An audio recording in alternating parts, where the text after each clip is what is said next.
नागपुर शहर ये उत्सवों का शहर है। यहाँ हर उत्सव, हर त्योहार बड़े धूमधाम से हर्ष उल्लास के साथ मनाया जाता है। और जब बात गणेश उत्सव की हो तो नागपुर वासियों का उत्साह अपने चरम पर होता है।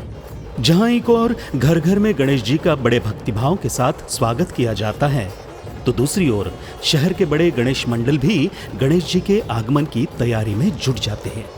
इन्हीं मंडलों में से एक है श्री संती गणेशोत्सव मंडल, जो पिछले 65 सालों से लोकमान्य तिलक जी को अभिप्रेत सार्वजनिक गणेशोत्सव बड़े श्रद्धाभाव के साथ हर्षोल्लास के साथ मना रहा है।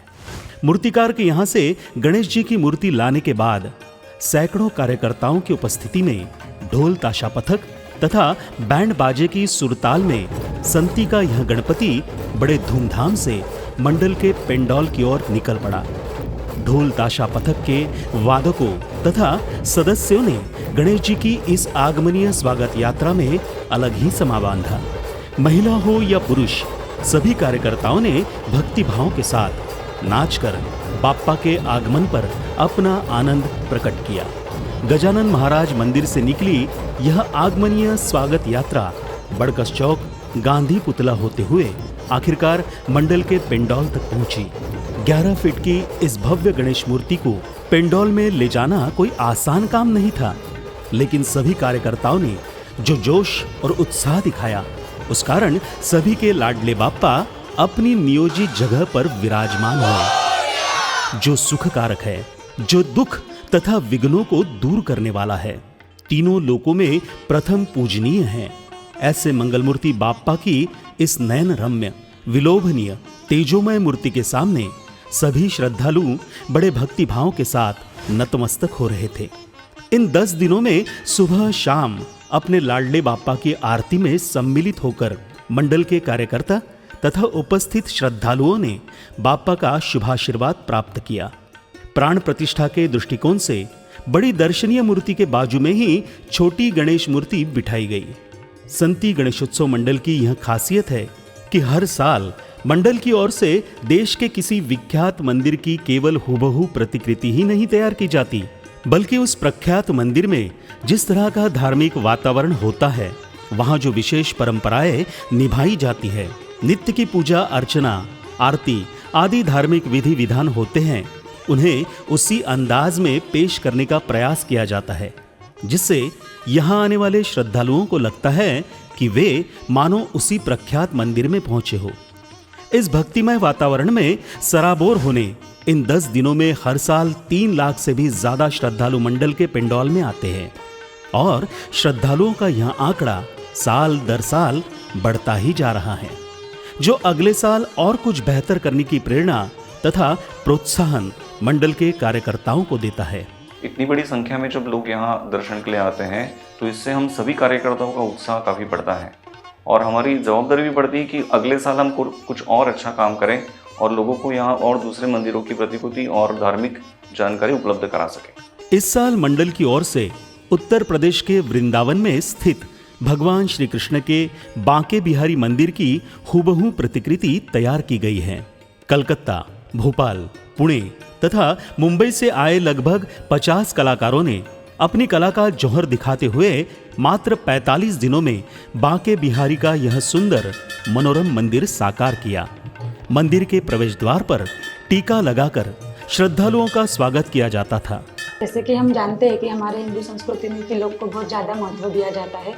कोई भी शुभ कार्य करते समय हम माथे पर तिलक लगा के ही उस कार्य को शुरू करते हैं। इसी प्रकार हमने हमारे मंडल में भी तिलक लगा के ही आने वाले सभी श्रद्धालुओं का स्वागत किया। गणपति बाप्पा का दर्शन कर ये श्रद्धालु बांके बिहारी के दर्शन के लिए आगे बढ़ते थे।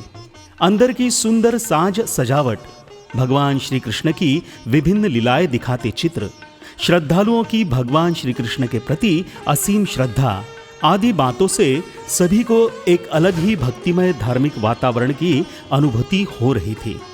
मंदिर में एक और बंसी बजाते भगवान श्री कृष्ण की मनोरम मूर्ति थी, तो दूसरी ओर पालने में बैठे लड्डू गोपाल के रूप में बाल श्री कृष्ण की मूर्ति, जहां रखी रस्सी खींचकर श्रद्धालु लड्डू गोपाल जी को पालने में झुलाने का अद्भुत आनंद उठा रहे थे और इन दोनों सुंदर मूर्तियों के बीच में विराजमान थे सबके पालनहारे बांके बिहारी।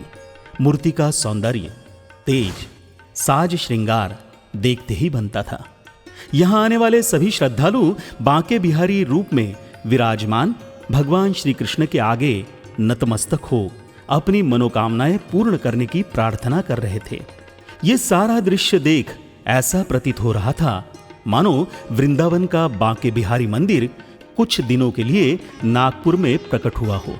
जैसा कि हम 2 महीने पहले बांके बिहारी का जो मंदिर है वृंदावन में, मथुरा के पास, वहाँ पे हम लोग गए थे, हमारी टीम गई थी। वहाँ का हमने मुआयना किया, मंदिर में अभिषेक किया, मंदिर का जो प्रीमाइसेस है वो देखा पूरा, उसका अभ्यास किया।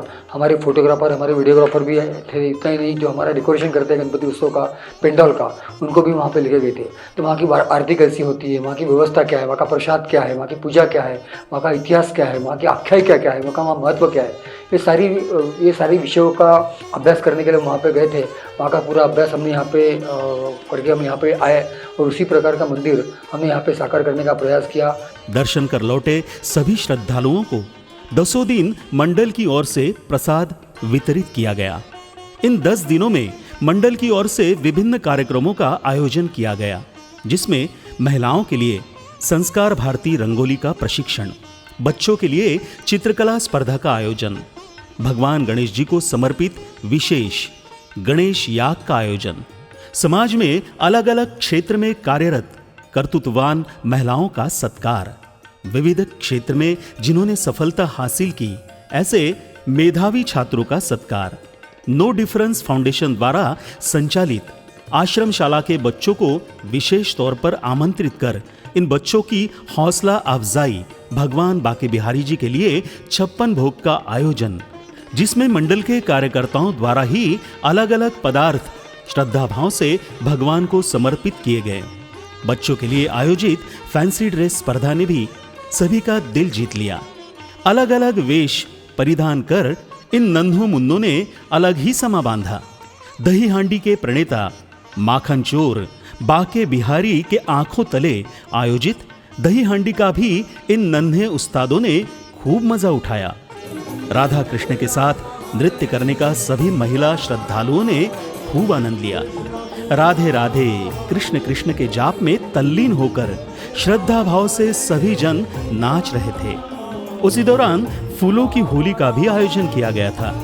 एक दिन गरबा के नाम रहा, जहां सभी सहभागी महिलाओं ने गरबा नृत्य के माध्यम से बांके बिहारी के चरणों में अपने श्रद्धा सुमन अर्पित किए। खास महिलाओं के लिए आयोजित महाआरती में भी अनेक महिलाएं श्रद्धा भाव से सम्मिलित हुई।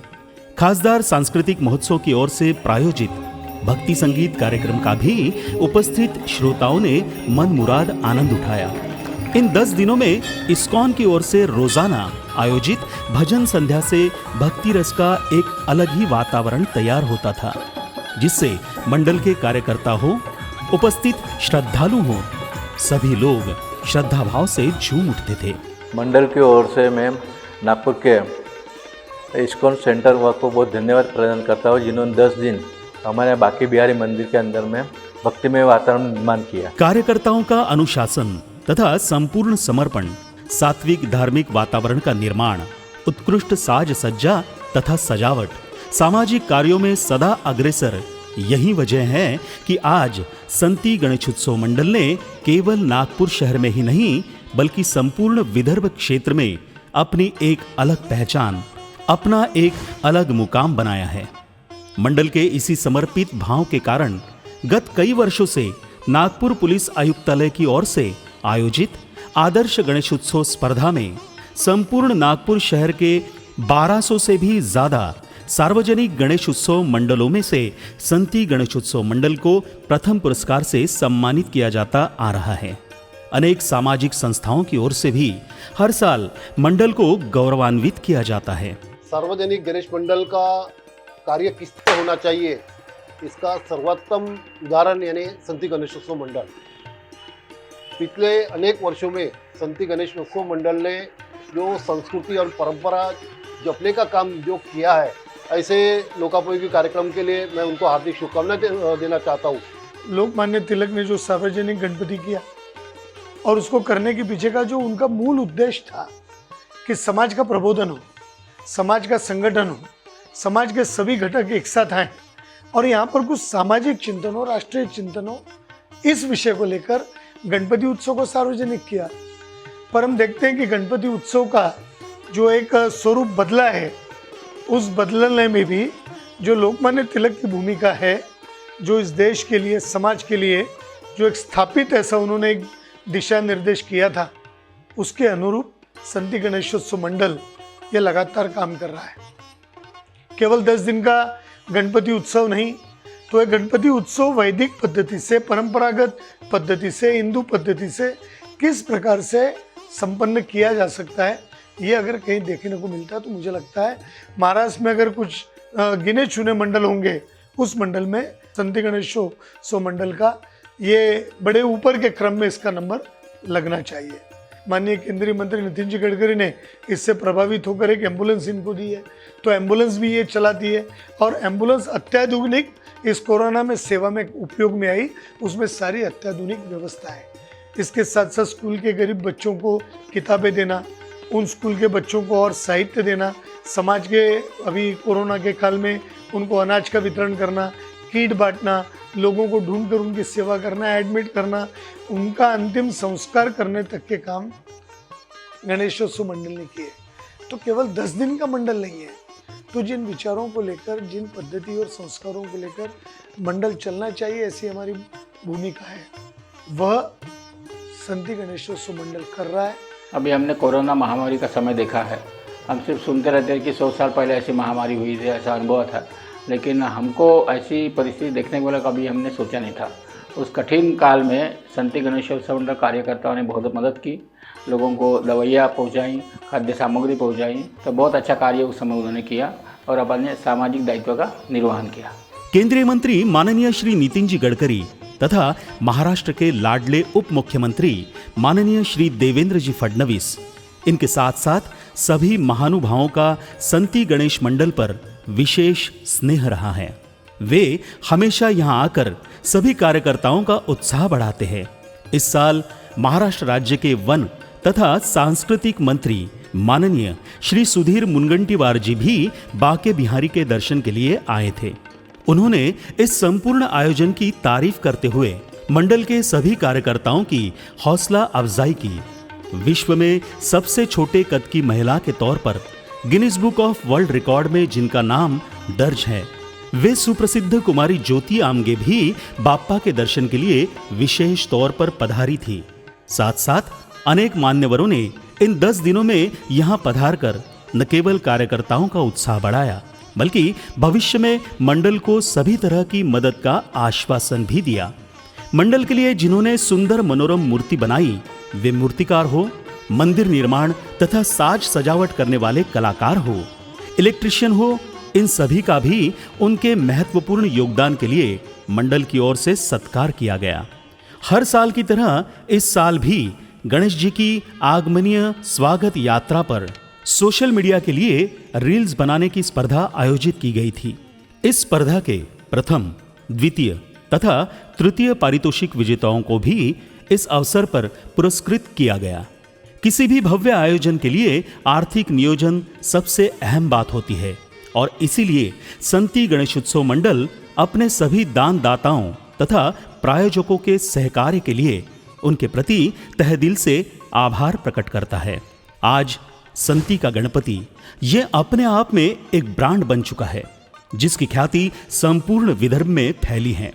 यह आयोजन प्रायोजकों को अपना उत्पाद यहां आने वाले 3 लाख से भी ज्यादा श्रद्धालुओं तक पहुंचाने का सुनहरा अवसर प्रदान करता है।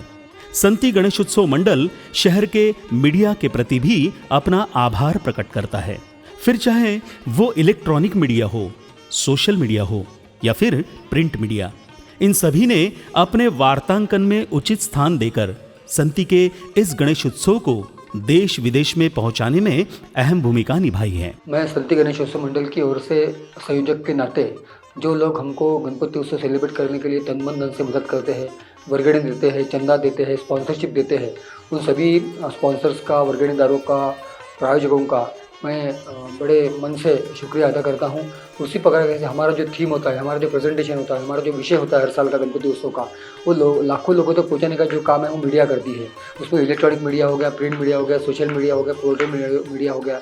इन लोगों की वजह से हमारा गणपति उत्सव का जो थीम है, विषय जो है, ये लाखों लोगों तक पहुँचता है। इसलिए उनका भी धन्यवाद करना मेरा कर्तव्य मैं समझता हूँ। अनंत चतुर्दशी के दिन प्राण प्रतिष्ठित छोटी गणेश मूर्ति का बड़े गाजे बाजे के साथ कृत्रिम विसर्जन स्थल पर विधिवत विसर्जन किया गया। 10 दिनों के इस भव्य आयोजन के बाद अगले दिन सभी कार्यकर्ता बड़ी मूर्ति के विसर्जन की तैयारी में जुट गए। ढोल ताशा पथक तथा बैंड बाजे की गूंज में यह विसर्जन यात्रा अपने आखिरी पड़ाव की ओर निकल पड़ी। अपने लाडले बाप्पा को विदाई देने मंडल के सैकड़ों कार्यकर्ता मौजूद थे। गणेश जी का विसर्जन इस बात की ओर अंकित करता है कि किसी भी कार्य का समापन जरूर होता है, लेकिन यह समापन अंत न होकर नए कार्य की शुभारंभ का, नए सृजन का प्रतीक होता है। इसलिए गणेश जी को विदाई भी बड़े धूमधाम के साथ, हर्ष उल्लास के साथ नाच गाकर दी जाती है। सभी कार्यकर्ता यह जानते हैं कि इस साल गणेश जी जा रहे हैं, लेकिन अगले साल नए उत्साह के साथ, नई उम्मीदें लेकर, नई आशाएं लेकर वापस आने के लिए बड़े गाजे बाजे के साथ निकली यह विसर्जन यात्रा आखिर कोराड़ी पहुंची। यहां विसर्जन पूर्व आखिरी बार गणेश जी की विधिवत पूजा अर्चना तथा आरती की गई। बड़ी मूर्तियों के विसर्जन के लिए इस साल कोराड़ी में बड़ा कृत्रिम तालाब बनाया गया था। संती गणेशोत्सव मंडल, जो कि हमेशा पर्यावरण पूरक गणेश विसर्जन का पुरस्कर्ता रहा है, इसलिए इसी कृत्रिम तालाब में गणेश जी का विसर्जन किया गया। 10 दिनों का यह गणेशोत्सव विभिन्न उपक्रमों से सराबोर रहा। सभी कार्यकर्ताओं की निष्काम मेहनत के कारण यह आयोजन सभी मायनों में सफल रहा। इस साल के इस गणेशोत्सव की सुनहरी यादें सभी कार्यकर्ता अपने मन में हमेशा के लिए संजो कर रखेंगे और अगले साल अपने लाडले बाप्पा का उसी उत्साह, उसी जल्लोष के साथ फिर से स्वागत करेंगे। तब तक के लिए यही कहेंगे, गणपति बाप्पा पुढच्या वर्षी लवकर या।